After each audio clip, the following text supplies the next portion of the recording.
Grupo 4, Trabalho de soldagem oxigás. O grupo é composto pelos alunos Vitor Henrique, David Campos, Samuel Teixeira e Lincoln José. Falaremos um pouco sobre a soldagem oxigás, mas antes devemos saber o que é soldagem. A soldagem é um processo empregado para a união de dois ou mais componentes de um sistema mecânico ou estrutural, conservando a continuidade física do material e, portanto, as suas propriedades físicas e químicas. A soldagem a gás é um processo no qual um gás é misturado ao oxigênio e, pela queima da mistura assim formada, consegue-se coalescer o metal base e o metal de enchimento, executando-se a soldagem. O processo é basicamente manual, sendo portátil e economicamente atrativo para lotes de reduzido número de peças, mas ele é aplicável na soldagem de um grande número de materiais metálicos, tais como aço carbono, níquel, cobre, bronze, latão e ferro fundido. Utiliza-se de material de enchimento que pode ser revestido para fornecer proteção adicional à poça de fusão. Esse tipo de soldagem é utilizado em componentes mecânicos, estruturas navais e oceânicas, tubulações, vasos de pressão, chassis e carrocerias de automóveis, entre outros. Os gases mais empregados são acetileno, propano e hidrogênio, sendo o acetileno o mais aplicado. Neste caso, o método é conhecido como soldagem oxiacetilênica. Os equipamentos básicos para soldagem oxiacetilênica constituem-se de maçarico de soldagem, garrafas de oxigênio e acetileno, mangueiras, reguladores de pressão e mamômetros. Os maçaricos são simples aparelhos capazes de transformar matérias-primas em produto acabado. Eles possuem um corpo, um regulador de gás, um misturador, a lança e um bico, podendo ser de média pressão, tipo misturador, de baixa pressão, tipo injetor e com misturador no bico. O método dispensa o uso de energia elétrica, portanto, é muito empregado em trabalhos de campo, principalmente em atividades de reparo por possuir mobilidade, um maior controle de operação, além de oferecer um baixo custo. Porém, exige um soldador devidamente habilitado, pois há um grande perigo de acidente se manuseado de forma errada. Nesse processo, a taxa de deposição é baixa, não oferecendo assim uma boa produtividade.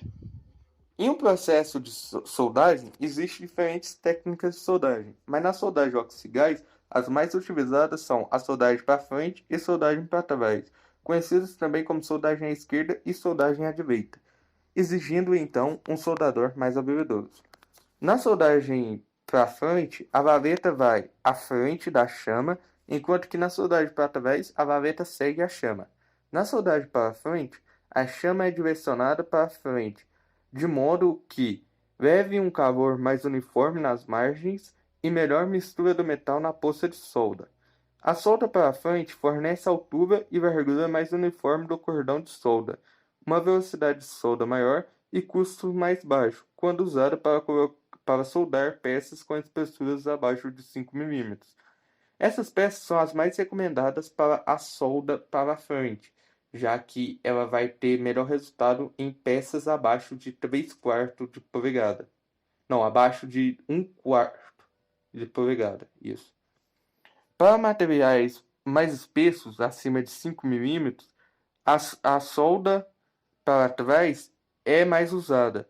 Na soldagem para trás, a chama é direcionada para trás contra a solda e não é necessário nenhum movimento de costura, embora a vareta possa ser movimentada em movimento helicoidal, mas com amplitudes menores que na soldagem para frente.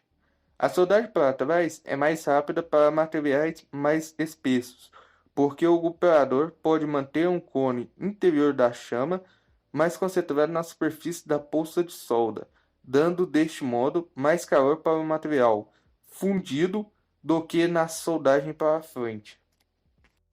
Os tipos de chamas. Chama oxiacetilênica. A chama oxiacetilênica é facilmente controlada por válvulas sobre o maçarico, por uma leve mudança nas proporções de O2 e C2H2 escoando através do maçarico. As características da zona interna da chama e a ação resultante do cone interno sobre o metal fundido pode ser variada em uma larga faixa. Assim, ajustando as válvulas do maçarico, é possível produzir uma chama neutra, oxidante ou redutora.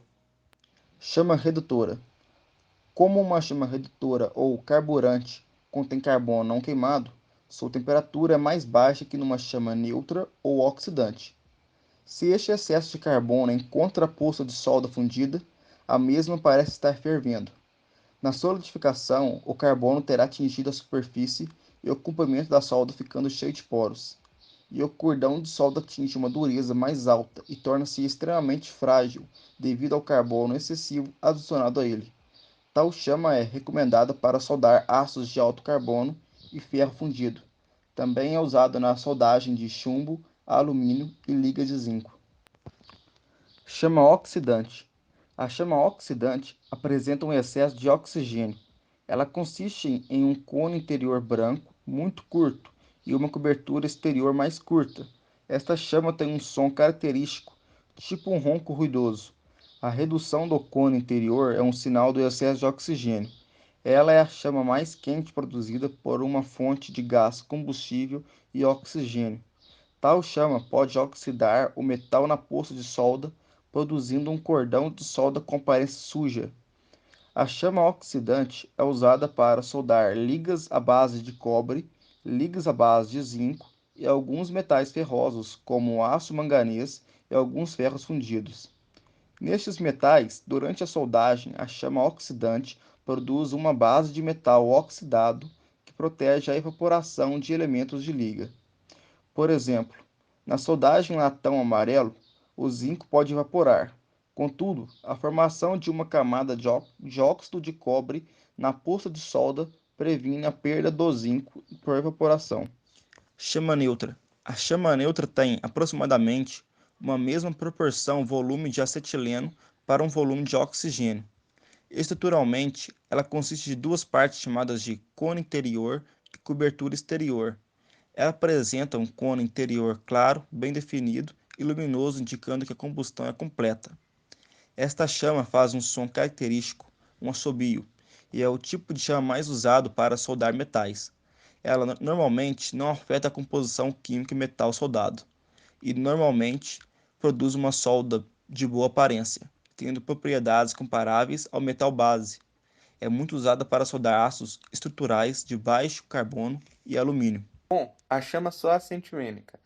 Bom, ela não é uma chama essencialmente importante, mas sim, ela pode ser bem importante porque ela é a primeira chama que você vai ter. Como assim? A chama só acentivênica é quando você libera somente o acentivênico do maçarico e ela reage com o oxigênio que já está na atmosfera. Por isso que ela se torna uma chama mais fraca do que as outras faladas anteriormente, e ela principalmente tem esse tom mais alaranjado e fica mais dispersa, ou seja, ela não vai ficar um canudo reto, ela vai ficar meio que como se fosse um lança-chamas mesmo, porque ela vai estar queimando o oxigênio ao seu redor, o oxigênio que está na atmosfera. Essa chama ela é utilizada principalmente na hora de acender o maçarico, já que você não acende o maçarico liberando oxigênio e acetilênico. Você abre primeiro a vazão do acetilênico, acende o maçarico com uma combustão e depois, ou então um isqueiro no caso, e depois você vai regulando ali acetilênico e oxigênio até chegar no tipo de chama que você quer. Agora a gente vai falar um pouquinho da brasagem. E o que é a brasagem? A brasagem é a união de metais. Isso ocorre através do aquecimento abaixo da temperatura de fusão dos mesmos. Mas como funciona isso, né? A gente pode realizar esse processo através da adição de uma liga de solda, que a gente conhece como metal de adição. Isso ocorre no estado líquido, né? Quando a gente aquece ali o nosso metal de adição, ele vai penetrar entre na folga, né? Entre as duas superfícies, e quando ele se resfriar, ele vai se transformar numa junta rígida e resistente. Nesse caso, a gente não vai precisar atingir, né, a temperatura do nosso metal base, que é o que a gente quer unir, né? Então a gente vai interferir somente ali no metal de adição. A brasagem ela pode ser definida em um processo de união intermetálica obtido através de umectação, capilaridade e difusão atômica entre metal de adição e metal base.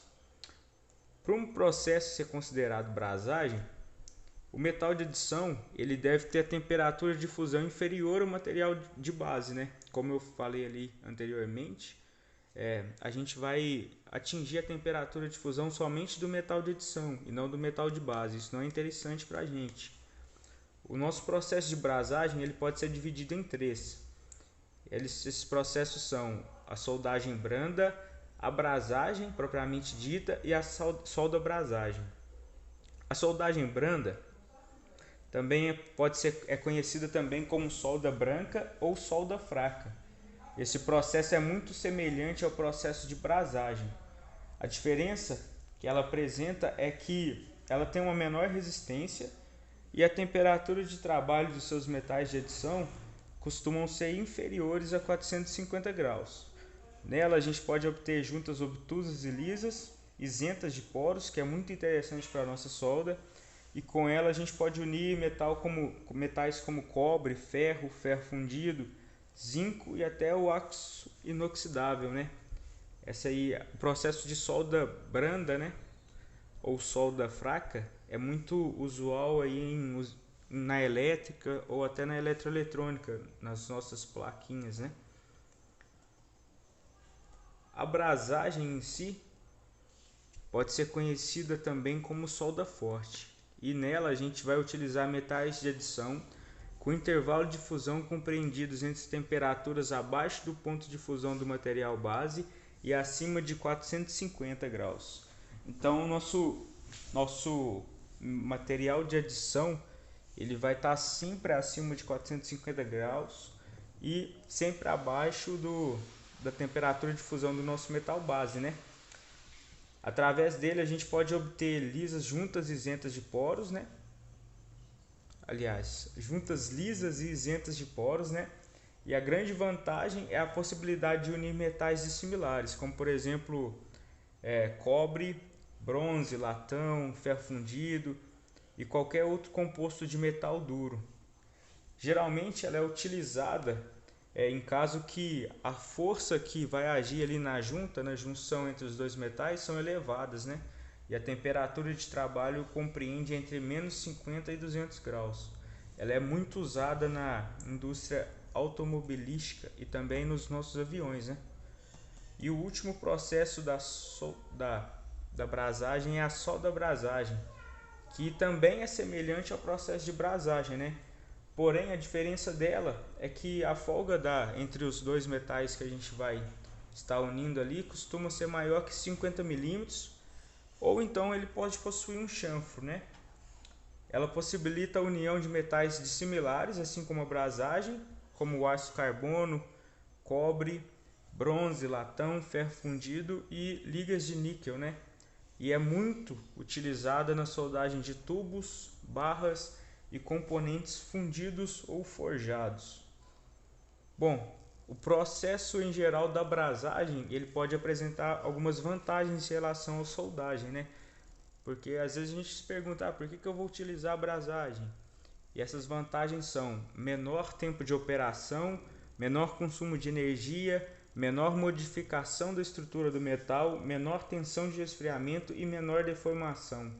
Pequena ou nenhuma necessidade de acabamento posterior. Então, quando a gente faz ali a soldagem por brasagem, a gente quase nunca precisa fazer um acabamento, né? Que é o diferente da nossa soldagem. E ela permite também a junção de peças pequenas e com difícil penetração, já que a gente faz ali, vamos falar assim, o metal de adição ele praticamente vai para o estado líquido, né? E também ela possui uma maior facilidade de disjunção quando necessário, que facilita ali a manutenção, né? Bom, para terminarmos aqui a nossa matéria sobre soldagem oxigás, vamos falar um pouco sobre o metal de adição. Você já ouviu falar dele em brasagem e nos outros tópicos passados. Mas enfim, o metal de adição nada mais é do que uma vareta que vai ser derretida e vai ajudar na junção dos metais de base, ou seja, nas duas placas soldadas. Ela pode ajudar o cordão de solda a manter propriedades mecânicas melhores. E ela tem o seu diâmetro, seu formato e o formato do material diferente para cada tipo de aplicação que você for utilizar. Dentro dos metais de adições, a gente também vamos ter alguns casos, como por exemplo a molhabilidade. A molhabilidade é essa figura ao alto que vocês estão vendo, que tem essas bolinhas. Basicamente, é a relação que uma superfície tem de se molhar com um determinado líquido. Como vocês podem ver aí, a primeira bolinha, ela não molha, que está uma bolinha completa. Já na última, que só está um risquinho em cima, é molhagem completamente. O que a gente quer para que a soldagem seja basicamente tenha um ótimo resultado, a gente precisa que a molhagem desse metal de adição seja a molhagem completa, tendo assim várias propriedades, como o ângulo da varetinha, como ela tem que ficar, que é em torno aí de 50 graus da chapa. Você também tem o calor e várias outras propriedades que vão ajudar essa molhabilidade sair mais completa assim. E por fim ainda, nós temos os fluxos. Os fluxos nada mais é do que uma pasta e também pode vir em pozinho. Eles já podem vir ligados direto no metal de adição ou não. O fluxo tem um papel fundamental, pois proporciona uma capilaridade melhor à solda, responsável pela penetração do material de adição ao material base, rendimento do material de adição e desoxidação, decapagem do material base e uma efetiva proteção à oxidação durante a deposição do metal de adição. Esse fluxo também é muito utilizado nos materiais não ferrosos, como foi mostrado, para dar uma proteção maior para esses materiais e também ajudar o material de adição render mais, ou seja, não gastar tanto para se soldar. Por isso que se usa os fluxos e tem até uma imagem dele aí do lado. Os cuidados que se deve ter com o processo de soldagem oxigás são diversos, já que esse processo, apesar de ser muito benéfico, pode ser muito perigoso. É essencial que você utilize equipamentos de proteção, como as luvas térmicas, os óculos e uma roupa térmica também é muito utilizado. A manutenção dos cilindros de gás deve ser periódica e num tempo muito curto, pois esses cilindros são altamente inflamáveis e podem acabar provocando uma explosão. É recomendado que você sempre cheque para ver se nenhum cilindro está vazando e quando se for transportar os materiais, esses cilindros têm que ser transportados numa inclinação de 45 graus. Também não é bom que eles peguem sol, eles têm que ficar num lugar mais fresco, longe do sol, com uma sombra, e também longe dos efeitos de chuva e vento. Também é muito importante que você não deixe esse cilindro sempre reto ou deitado, mas um pouco inclinado. E os principais erros desse processo de soldagem é o erro de retroação da chama, que é quando você não aplica bem o nível de vazão do acetilênico ou do oxigênio. Se você colocar mínimo, isso daí pode acabar te acontecendo algum acidente grave. E se você colocar uma vazão muito grande para o acetilênico, na hora de riscar a chama, a pressão vai ser tanta que vai acabar expulsando a chama. E o gás ainda vai continuar saindo. Então, esses erros não podem acontecer.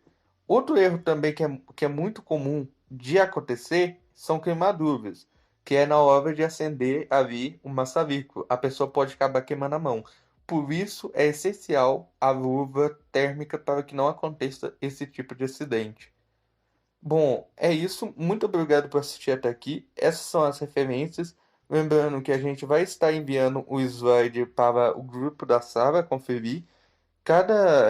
Tem a referência aí, tem um vídeo aí do YouTube que é muito legal. E eu recomendo também que vocês pelo menos acessem o link do arquivo do Drive, onde estão os arquivos que a gente pesquisou. Lá você poderá entender o processo muito melhor do que só com os nossos slides e explicação.